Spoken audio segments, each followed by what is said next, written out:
Paulo, já dei start aqui na gravação. Vocês, desculpa eu ter demorado um pouco mais aí.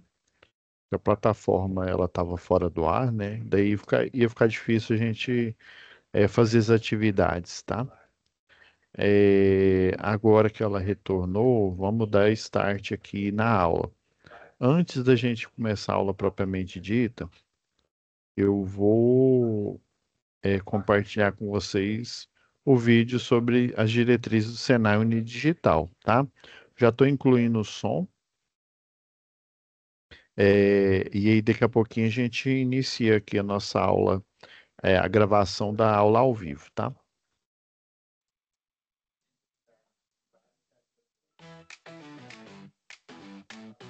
Como aproveitar melhor sua web aula via Teams? Participar de uma web aula é mais do que entrar na chamada, é estar presente, focado e respeitando o momento de aprender.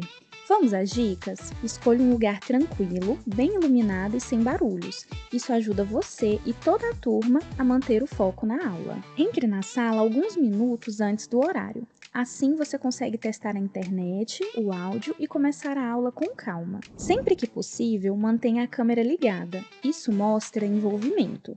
Mas lembre-se, esteja com roupa apropriada, em um local adequado e cuide do que aparece ao fundo.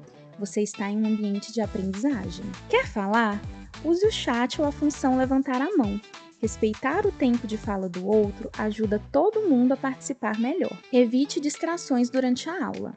Feche outras abas, guarde o celular e foque no conteúdo. Esse é o seu momento de aprender. Em caso de dúvidas sobre o conteúdo, fale com seu tutor ou tutora. Para dúvidas sobre acesso ou uso da plataforma, procure um monitor. Use o AVA, ele é o seu canal direto com a equipe. Você faz parte da aula e a gente está aqui para ajudar você a aproveitar o melhor dela.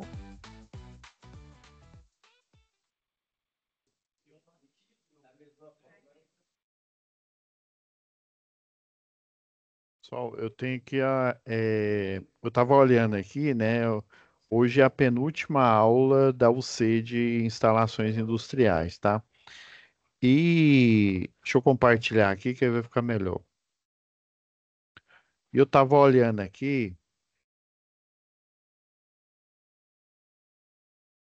e como a gente só tem duas aulas, né? Assim, porque o compromisso, o mais, vamos dizer assim, o prioritário, que é a análise das duas atividades, a gente já fez, tá?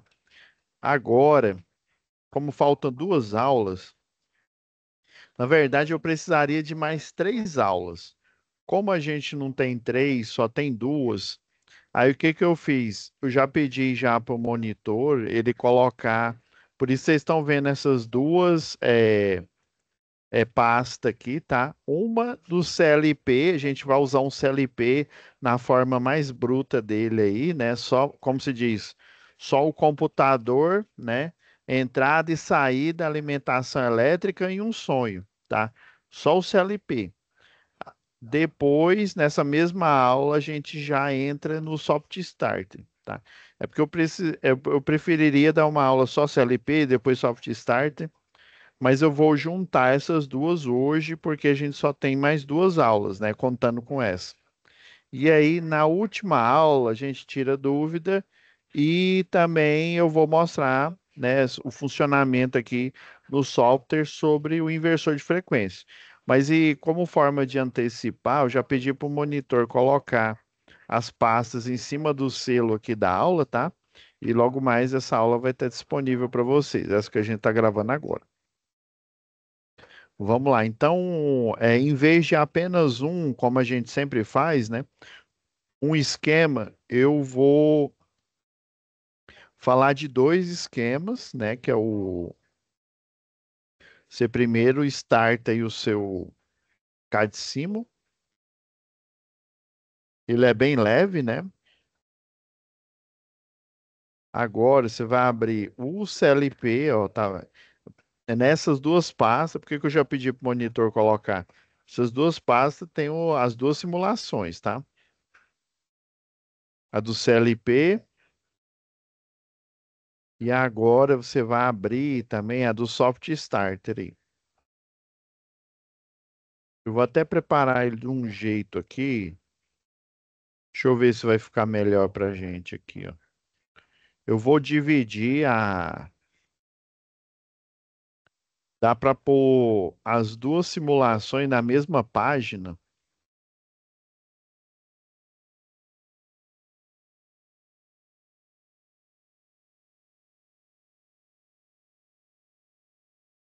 Daí a Soft Starter, o que que eu vou fazer aqui? Ah, não, ela cabe aqui, ó. Deu certinho. É porque o CLP eu coloquei numa página maior, porque ele tem a programação, né? O ladder que a gente faz o input, né? A programação aqui nesse CLP. Aí lembra de aulas passadas que eu disse que nessa aula agora, né? Porque eu achei que a gente ia ter três, né? Foi mal. Lembra que eu falei que já dei spoiler, né? A Soft Starter, na verdade, ela é um CLP, o inversor de frequência também é um CLP, só que eles são CLPs dedicados, né? No caso, a Soft Starter é dedicada única e exclusivamente à partida, e o inversor de frequência, além da partida, ele é uma máquina dedicada, né, a controle de velocidade, tá? A gente utiliza é um circuito lógico, né? O circuito aí, o PWM, e junto com esse circuito lógico, dentro lá da caixa da Soft Starter, né? No caso do inversor, né? O PWM é do inversor. E aí você tem o circuito que gera ali a potência e o amplificador que gera a onda quadrada, tá? Você tem que injetar na no no microchip lá do PWM, você tem que injetar a onda quadrada para ele poder fazer o controle de pulso, tá? Mas aí, próxima aula, a gente fala dele direitinho. Só tô dando um geral aqui. E lembrando, deixa eu abrir o quadro virtual aqui para a gente repassar alguns pontos. Deixa eu voltar lá na norma.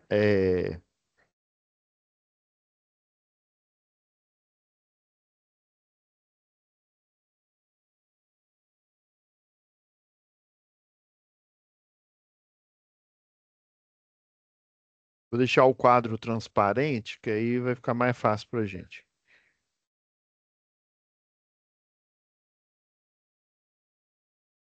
Então,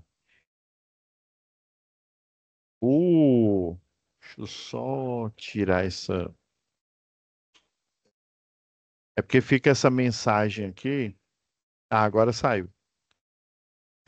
Eu vou dar start na simulação primeiro do CLP, tá? E depois da soft. Ele tá pedindo água aqui. Eita, peraí, deixa eu parar.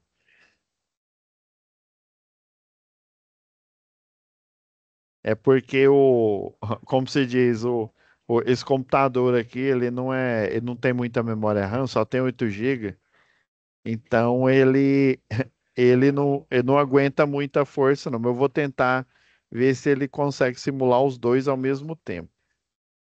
Então eu estou tanto com a Soft Starter quanto com o CLP aqui. E inclusive essa simulação aqui é boa porque você tem a foto do CLP, né, clássico dele aqui, né, pronto. Então deixa eu pegar aqui no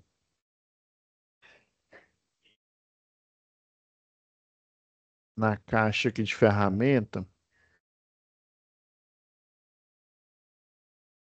Só para a gente relembrar aqui, né? Ó, vou pôr aqui, ó, porque aí ele não atrapalha nem a programação do ladder, né? E não atrapalha nenhum das duas áreas de trabalho aqui. Se a gente for revisar aqui,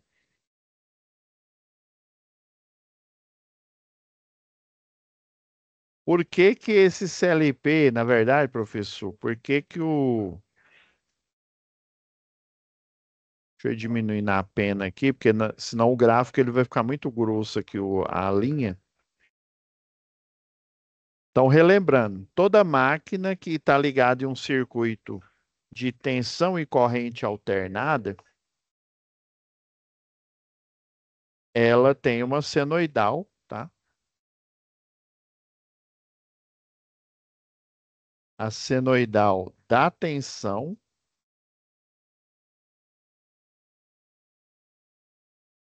Quando eu fecho o circuito, né?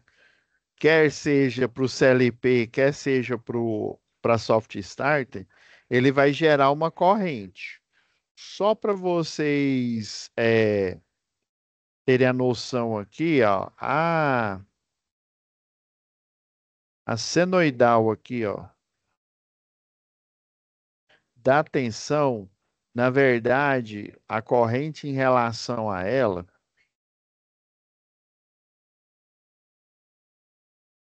esse aqui seria a tensão nominal, tá?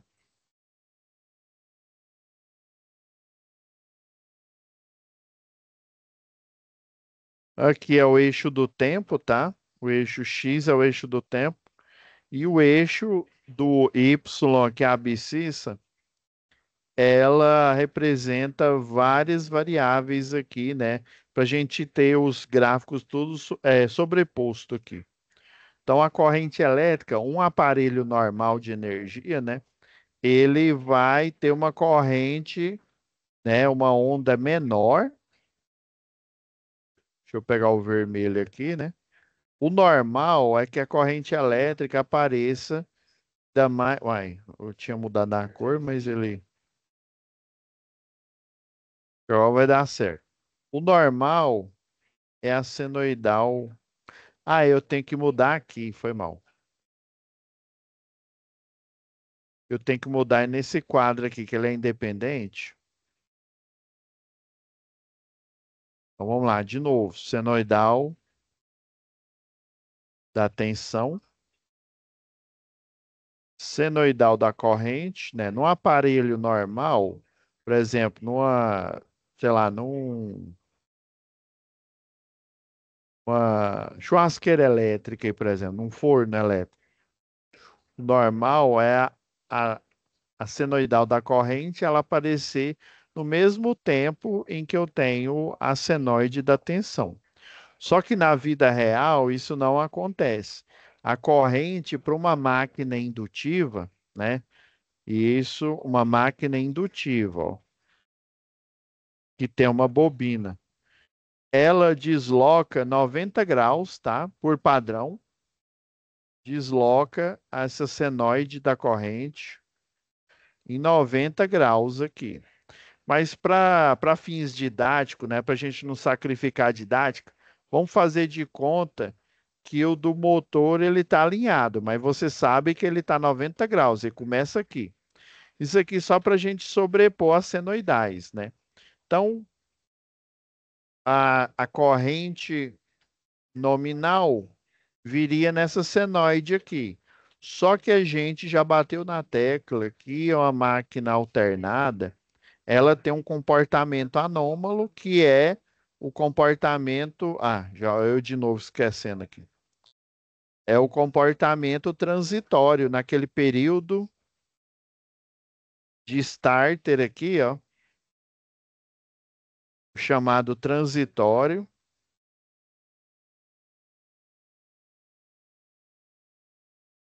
Dá mais ou menos uns 5 segundos, dependendo da máquina, e 10 segundos aí. Esse período, às vezes até menos, viu? Esse período ele é muito rápido, só que aí você vai ter uma corrente de partida. Por que que ela é chamada corrente de partida? Porque apenas no transitório, ou seja, na partida, ela tem essa anomalia. A gente até já bateu na tecla bastante o porquê disso, né? Porque ela tem que vencer a inércia da máquina. E aí a corrente, e quem movimenta na prática o rotor da máquina elétrica em modo motor, na prática são os elétrons, né? Ou seja, uma subpartícula é que movimenta uma máquina em que a gente enxerga a olho nu, ou seja, elementos microscópicos, né, elementos subpartículas, elas fazem a força literalmente ali na bobina, e aí aquele efeito, igual eu falei para vocês, o efeito de pedalo, né? Um lado da bobina ele vai para cima, o outro lado vai para baixo, e essa alternância faz o movimento giratório, né? A velocidade angular tomar forma aí. Então, a corrente de partida ela é um problema real para toda máquina elétrica, não só as rotativas, né, que são os motores e os geradores, mas principalmente o motor, né? Também para transformador, que é a corrente em rush, tá? Só que na indústria, e como a gente starta várias vezes, mais é motor, transformador é muito raro você startar.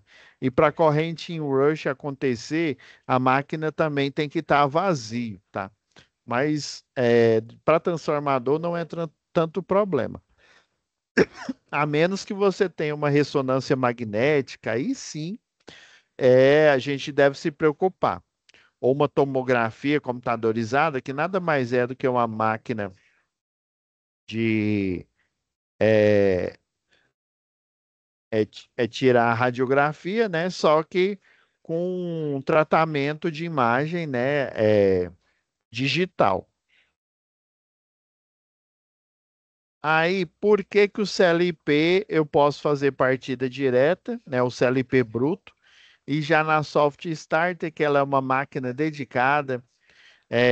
Eu não sei se eu comentei com vocês, né, o conceito de máquina dedicada. Máquina dedicada é uma máquina que faz uma única tarefa. O CLP, por que que ele é uma máquina genérica? Então, né, ai, professor, por que o senhor chamou ele de genérico? Se dedicada é uma máquina que faz uma tarefa específica, uma máquina que faz várias tarefas, ela é uma máquina genérica. Você concorda comigo? Professor, faz sentido. Então, o CLP, além de um computador, né, que tem alimentação, tem entrada, tem saída, né, para você poder fazer comandos aí nos motores, inclusive computacional aí, né, comandos lógicos, basicamente circuitos digitais aí, né, que a lógica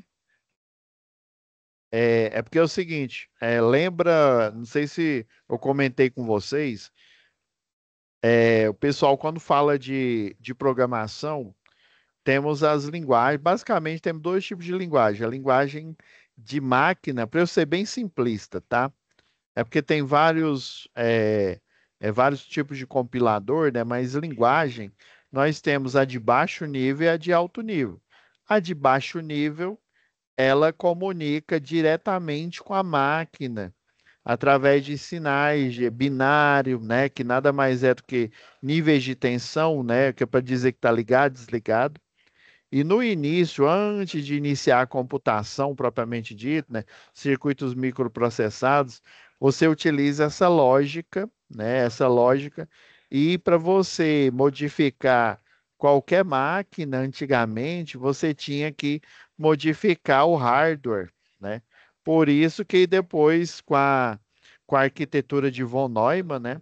Von Neumann ele é praticamente quase ninguém ouviu falar, só o pessoal lá da engenharia da computação, ciência da computação, engenharia de software, ouve falar nesse nome, né? O von Neumann. É basicamente a arquitetura que a gente tem hoje do computador com memória, né? Memória, a memória de curto prazo, que é a memória RAM, né? E a memória de longo prazo, que é a memória ROM, só para leitura ali, né? Que a gente, é, na verdade, a gente coloca dentro do HD, né? E faz a formatação da máquina, para ser bem específico. Então, antigamente, se você queria programar uma máquina para realizar um cálculo, o exemplo dessa primeira aplicação foi o ENIAC lá, né? Lá aquele computador gigantesco que, na verdade, eu corro o risco de, né, o pessoal aí que é especialista da área da computação não considera ele um computador. né? Igual tem um expoente aí da área que é o Fábio Akita, né? Ele considera e realmente eu concordo com ele, né? Ele considera o ENIAC uma calculadora glorificada. O que quer dizer isso? Uma calculadora complexa, vamos dizer assim, né? Ela faz uma série de cálculos, porque numa calculadora, você vem aqui, ó, deixa eu abrir aqui uma calculadora só para você entender. Calculadora normal, se eu quero fazer uma conta, eu venho aqui, sei lá, 2 vezes 4. Deixa eu ir com a 2 vezes 4, dou Enter, né? E ela me fala o resultado, né? É a, na verdade, é o dilema, o paradigma aí do demônio de Laplace, né? Então, você dá uma entrada e o demônio de Laplace, né? Ou seja, esse ser, né? Esse ser que na teoria, né? Acho que começou com Laplace mesmo, né? É um ser que, na teoria, ele resolveria todos os problemas, né? Os matemáticos já idealizaram ele na mente, na cabeça, e depois ele virou o que a gente conhece hoje como o primeiro deles foi calculadora, depois vieram os computadores, né?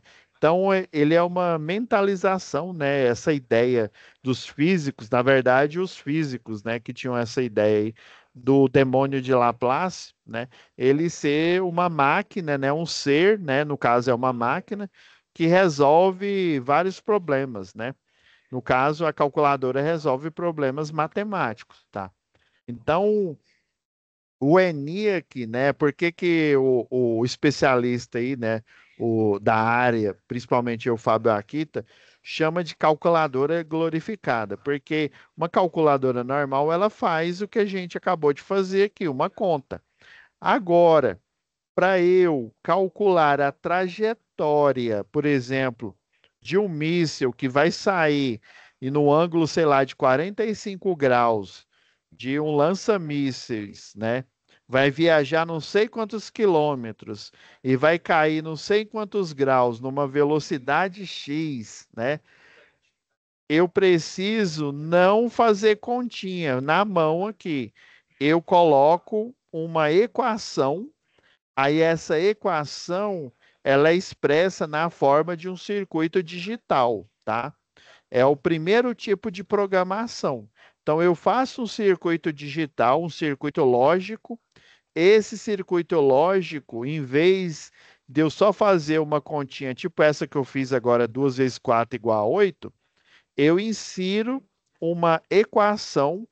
Aí essa equação, né, eu vou colocar os dados ali de vento, né, trajetória, né, tudo que tiver de balística lá, né, eu coloco essa equação, esses dados, aí a máquina, a partir dessa equação, não de uma continha simples, né, de multiplicar, somar, subtrair, né, por exemplo, ele vai fazer uma série de cálculos. Aí a máquina de computar, né? Ela não por que que eles chamam de calculadora glorificada? Porque ela não faz apenas cálculos. Você joga uma equação, né? No caso, na época, era no formato de um circuito digital, né? Você monta aquele circuito digital e ela vira uma máquina dedicada. Ela não é genérica por isso. Se você quiser mudar qualquer parâmetro ou até inserir outra equação para resolver outro tipo de problema, eu tenho que mudar o circuito inteiro, o circuito digital, tá? Então, esse seria a programação mais baixo nível que a gente pode pensar, que é você literalmente elaborar um circuito digital. Agora, quando eu falo agora atualmente, né? Depois, nós temos as linguagens compiladas, linguagem interpretada. A linguagem de alto nível é porque você utiliza, né, uma expressão, no caso é o inglês, né, na maioria das vezes, por exemplo, você utiliza, igual lá na linguagem C, você escreve lá printf, né? Então, você escrevendo printf, não é que a máquina entende que você que está pedindo para você imprimir algo na tela. Ela está recebendo essa mensagem, mas essa mensagem vai ser compilada ou então vai ser interpretada para um código, né, que seria um código que antigamente era o circuito digital, e depois vai ser transformado em um código binário. Aí esse código binário, ele vai se converter nesse cálculo que eu quero fazer, tá? Só que a linguagem é de alto nível porque eu falei, né, eu usei uma expressão do inglês, né, ou do português e por aí vai, né? Aí por isso que chama de alto nível. Por exemplo, num futuro próximo, isso já está acontecendo, dizem, né? Sam Altman aí, né? Entre aspas, pai da inteligência artificial aí, né? Ele afirmou que num futuro próximo, como é que você vai programar uma máquina? Você vai chegar nela, igual a gente fala aí, GPT, né? Ou Gemini, me faz um programa, aí o pessoal chama hoje de engenharia de prompt, né? Me faz um programa que ele tem uma planilha que dá o resultado a soma de uma variável com outra. Então você verbalmente, né, ou seja, com uma linguagem do mais alto nível, conversa com a máquina, ela capta o seu áudio e daí ela converte no código. Isso já acontece, né? Com GPT, com o Gemini e outros tantos que tem aí no mercado aí, tá? O DeepSeek, né, o lá da China e por aí vai. Então essa antigamente era baixo nível porque eu tinha que fazer o programa, né, o circuito físico em si, né? Aí depois do circuito físico passou as linguagens de baixo nível, né? Linguagem praticamente o assembler é a linguagem que ela está entre o baixo nível e entre o alto nível. São expressões em inglês que são expressões bem, por exemplo, você quer chamar o relógio lá, né, que gera a frequência, lá no assembler, você digita CLK, né, que é o clock, né? Que vai gerar frequência num circuito, por exemplo, né? Ou lá no programa, né? Então, CLK, eu sei que não é uma linguagem, né, português, não é inglês, mas já é melhor do que você escrever uma linha imensa de código binário, né? Porque aí uma linha imensa de código binário ou hexadecimal para gente não vai feder nem cheirar. Por quê? Porque a gente não entende, a gente só vai ver lá 010101. Você sabe o que que é aquilo? Não sabe, você não é uma máquina para interpretar aquilo, né? Então, o baixo nível é isso. Baixo nível é uma linguagem fora da sua linguagem natural ou da linguagem mais aceita, que no caso é o inglês, né? Ah, vou melhorar aqui, né? Senão vou levar hate. A linguagem mais utilizada. Tá? Então, você gera esse circuito digital. Começou assim, no CLP. Você vai gerar o circuito digital e o circuito digital ele vai dar saídas. Só que o CLP bruto, ele é genérico por quê? Porque eu não tenho uma eletrônica ali a mais embarcada que vai me propiciar, por exemplo, dar partida para máquinas acima de 7,5 CV, né? Por isso que ali é partida direta, tá, pessoal?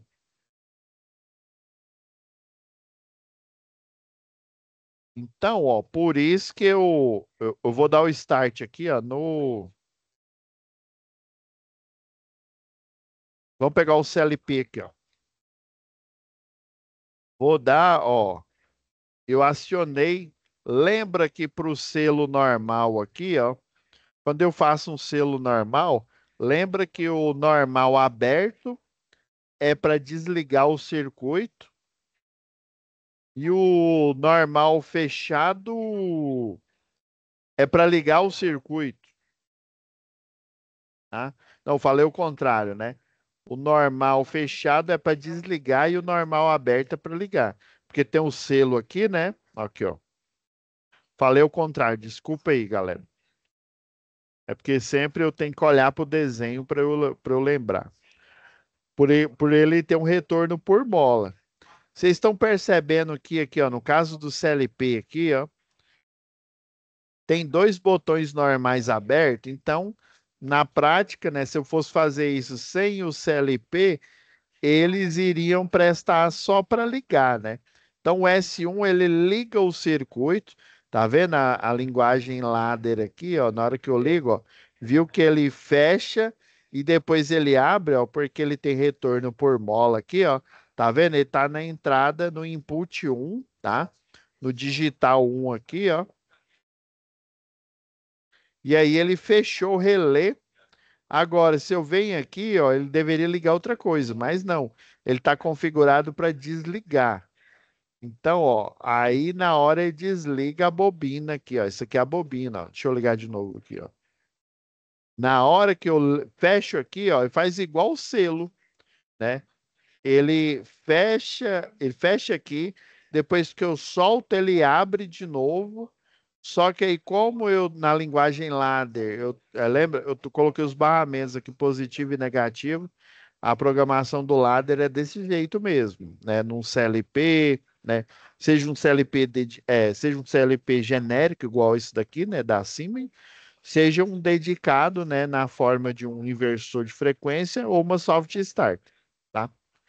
Então, eu posso usar esses inputs aqui, inclusive transformar qualquer desses. Lembra que é um pulsador, viu? É um pulsador que tem retorno por mola, tá? Então, eu posso virtualmente, né, usar o botão na sua forma aberta, né, normal aberta, que não vai influir, né? Não vai influir em nada. Eu uso um aqui para ligar, outro para desligar. Poderia colocar também, já que ele é. Aí, como ele é de abaixo de 7.000 CV, eu posso dar partida direto. Eu poderia muito bem colocar outra entrada aqui, e aí, em vez dele girar, sei lá, ele está girando para o sentido horário, eu colocaria aqui para ele girar para o sentido anti-horário, né? E o outro para desligar, ele girando no sentido anti-horário, desde que eu faça o intertravamento. Lembra que tem o intertravamento, porque senão vai dar curto-circuito fase-fase, tá? E aí, por exemplo, nas primeiras automações residenciais, o pessoal usava um relé tipo esse daqui mesmo, tá? Na verdade, quando você vai comprar esse CLP aqui, o pessoal chama ele de relé, tá? A vantagem dele é que ele tem uma interface em uma máquina e eu consigo, aqui através desse gráfico aqui, fazer a programação e testar sem precisar ligar um computador. Além de ligar um computador, eu teria que instalar o software da Siemens para poder operar ele. E sem software, sem computador, eu consigo fazer teste e operar ele, inclusive, tá? Aí tem outros CLPs que eles não têm integrada, que ele é um pouquinho mais caro porque ele tem a interface aqui. Professor, mas eu poderia utilizar ele para dar partida igual o Soft Starter é acima de 7,5 CV? Até que eu poderia, só que eu colocaria um circuito adicional aí, que é um circuito para fazer o tratamento, né? O tratamento do sinal. é, Porque lembra que a corrente de partida aí, ela é 8 vezes a nominal, né?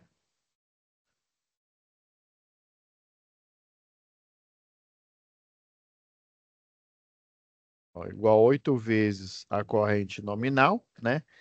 E daí, de 7,5 CV para frente, a gente sabe que corrente de partida ela vai dar tão alta, que aí o sistema vai cair, né? Próprio disjuntor motor cai, às vezes o geral cai, né, da fábrica inteira. Às vezes a chave fusível que fica lá no poste alimentando a empresa também cai. na pior das hipóteses, ele vai acabar com a energia do bairro inteiro ali, né? Na melhor, é só da indústria ali. Mas de qualquer jeito, a concessionária, né, vai estar enrolada nesse, na verdade, o cliente, né? O cliente que faz isso sem fazer a devida partida aí, né? Agora aqui, ó, eu teria que colocar um circuito adicional para esse CLP. Agora, a Soft Starter, eu não tenho esse problema. Por quê? Porque a Soft Starter, além dela vir com o mesmo circuito do CLP genérico, ela vem com um circuito a mais. Inclusive, ela é bem maior do que ele, tá? Deixa eu... Ela é bem maior. Deixa eu pegar aqui um exemplo.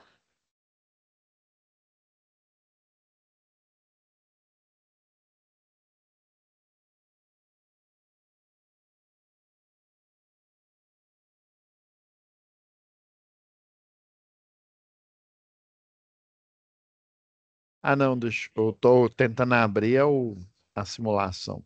É isso daqui, ó, que eu queria abrir.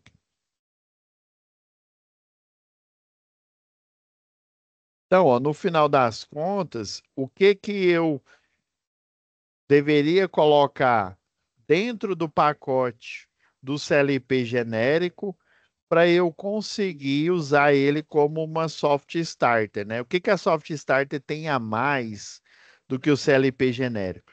Ela tem esse circuito aqui, ó, tem um circuito digital, tá? Que ele na verdade todos têm, né? Ele faz a interpretação aqui, né?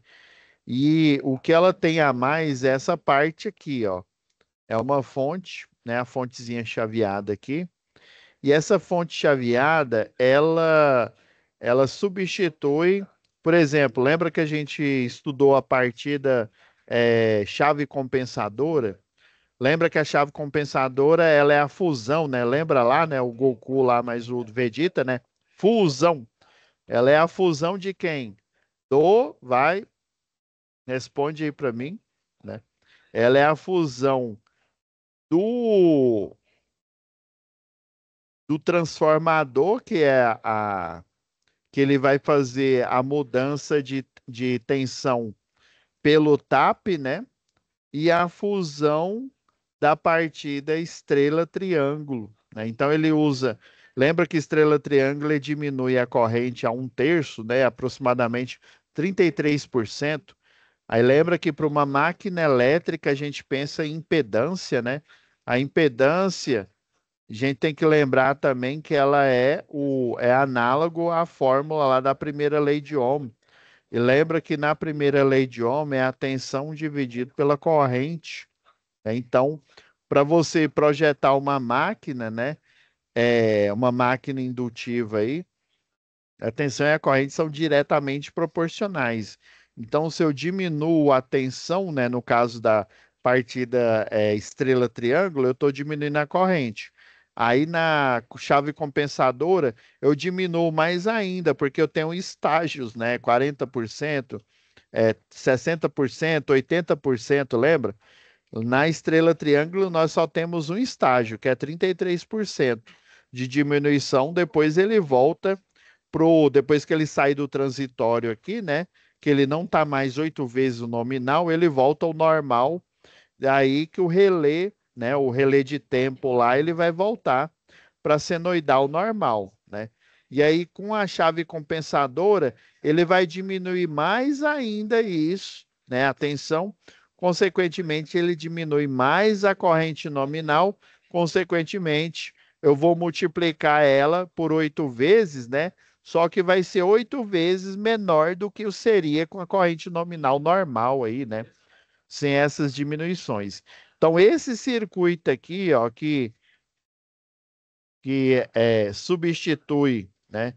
Esse circuito aqui, ó, ele vai substituir a estrela triângulo, tá? Então, ele substitui.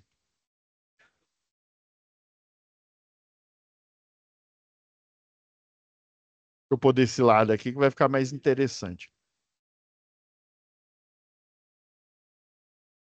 Fica com o mouse aqui, que aí vai ficar melhor.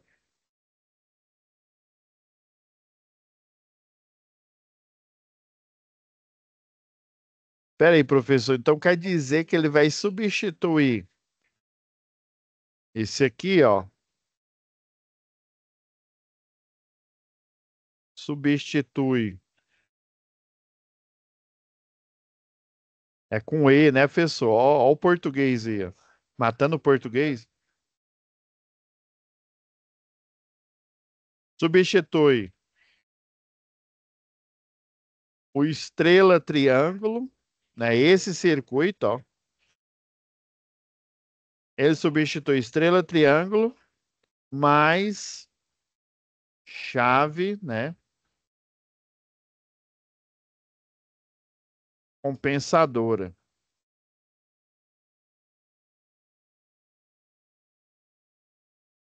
Que na verdade é o quê? Um autotrafo, né?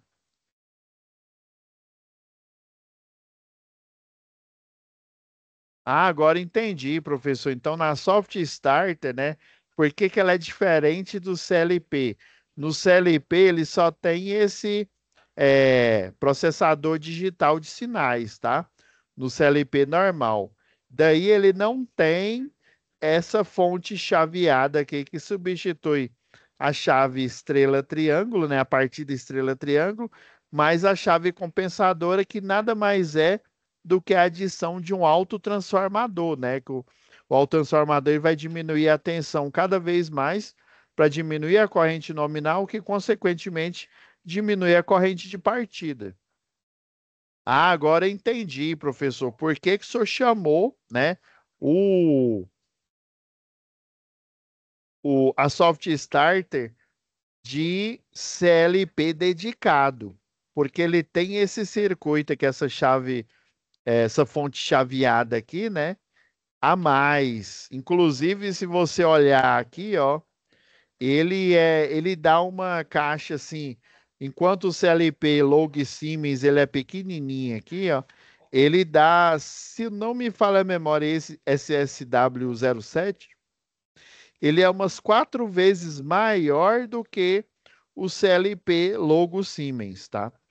Então ele é como se fosse 4 CLP logo tudo junto. Por quê? Porque ele tem a fonte chaveada e essa fonte chaveada ali tem alguns pontos dela que você seleciona para simular a diminuição do tap do transformador. Lembrando que lá no tap do transformador aqui, ó, na chave compensadora, lembra? Ó, a tensão do primário é proporcional e direta à corrente do primário, que por sua vez é proporcional e direta do secundário, né? E a corrente dele. Não, melhor, vou colocar, já que a gente está falando de diminuição de tensão, eu vou colocar em termos da quantidade de voltas, né? A gente está falando de TAP do transformador, né? Tamanho de bobinas, né? Então, a bobina do primário e a bobina do secundário. Então, quanto mais eu diminuo o tamanho da bobina do primário ou do secundário, eu também vou diminuir a tensão do primário e do secundário. Aí é aquela mesma história, né? Vira um círculo vicioso. Por quê? Diminuir a tensão do secundário, diminuo consequentemente a corrente dele, né? Em termos de projeto de máquina, que consequentemente diminui a corrente nominal e por consequência final eu vou diminuir a corrente de partida, daí no transitório essa elevação de corrente ela não vai ser muito alta e daí esse motor vai partir sem derrubar o sistema elétrico, seja do quadro que alimenta ele, seja da fábrica que dá alimentação para ele, ou até do sistema elétrico de potência de distribuição no setor, no bairro onde essa indústria fica, né? Ele também não vai derrubar eles. Vamos dar a partida aqui, ó. Antes, vamos fechar, que ela funciona como se fosse um disjuntor aqui, né? Seria uma chave faca com cartucho, né? Parece, já viram aqueles fusíveis de fonte, de fonte de computador? Ela é um vidrinho, né? Tem as pontas metálicas e tem um elemento fusível no meio. bem fininha lá, fechada a vácuo, né? Então, o... aí é do mesmo jeito. Ele vai ser o elemento fusível e aí o comando é fechado por uma chave faca ali. Então, ó, ele já está operando, né? Só que aqui, aí lembra que eu falei, ele só tem esse circuito a mais. Por isso que ele é mais barato do que o inversor de frequência. Porque o inversor de frequência, além de ter esse circuito de partida, ele vai ter ainda o circuito lógico com o PWM, né, para fazer o controle de velocidade, tá? Então, por isso que esse aqui é mais barato. Vocês vão notar aqui, ó, que na hora que eu der a partida nele, ele vai mostrar as porcentagens, tá? As porcentagens aqui de tensão. Ó, 44%, 58, 72, 86, 100%. Então ele só dá a partida, viu? A partida protegendo, né, contra a corrente de partida, né? Porque ele tem adicionalmente, né, diferente do CLP, ele tem a fonte chaveada, né? Ela é miniaturizada, né? Falei certo, né? Ó, não deu trava-língua dessa vez, né? Ela é diminuída, ó, eu não ia arriscar, né? Ela foi diminuída, né? Então, ela foi diminuída. É só vocês lembrarem, pessoal. Lá no laboratório, vocês tiveram que fazer toda uma ligação, estrela, triângulo, colocar contator, 1 quilo lá de contator. Aqui você só está usando um só, né? E no caso aqui do SoftStar, nem contator você está usando. Tá? Beleza? Porque tudo já está embarcado dentro do pack, né? Ou seja, dentro da caixa, né? Da caixa da Soft Starter. E daí, ó, ele tem também a rampa de desligamento, ó, vou desligar aqui, ó, 86, 72, 58, 44, 30%. Aí ele vai e desliga, tá? Vou parar aqui a simulation dele, ó, só para vocês. Esse aqui, ó, representa esse circuito digital aqui, ó. Lembra que eu mostrei aqui o DSP, ó, o processador digital de sinais? É essa parte aqui, ó. Esses dois elementos, basicamente, são os elementos que estão encapsulados dentro do inversor, ou dentro da soft starter lá, ó. Tem o tempo aqui, ó, de inicialização, tá aqui em 5 segundos, né? A rampa de inicialização, depois a rampa de desligamento aqui, né? A tensão, ó, ela no caso, se fosse aqui nesse real, você iria programar no Trimpot aqui, né? Nesse caso aqui da simulação, você programa aqui, ó, para ela variar de 30 em 30, né? A fonte chaveada aqui, de 30 em 30% aqui de tensão, tá? Você poderia colocar uma rampa, né, de partida ou uma rampa de desacionamento mais suave ainda, né? De 10 em 10 e por aí vai. Então, esse é o processador digital de sinais, tá? Que é o que tem aqui o read, né, e o run. E esse aqui, ó, simboliza a fonte chaveada, ó. Essa parte aqui simboliza a fonte chaveada. Então, esse daqui é o cérebro digital, né? Processador digital de sinais. E esse daqui é a parte chaveada, né? A parte dedicada do CLP, né? Dedicada em quem? Da partida, né? Em motores iguais ou acima de 7.000 CV. Então é isso, pessoal. Resumiu bem aqui, não, até que a gente foi até rápido aqui. Por que que eu tive que fazer isso? Porque nós só temos mais, contando com essa aula, né? Mais uma aula. E daí eu vou deixar a próxima para a gente discorrer melhor aí sobre o inversor de frequência. Mas eu achei até interessante essa comparação. Eu posso até, na próxima aula, abrir a Soft Starter e a gente ver as diferenças, tá?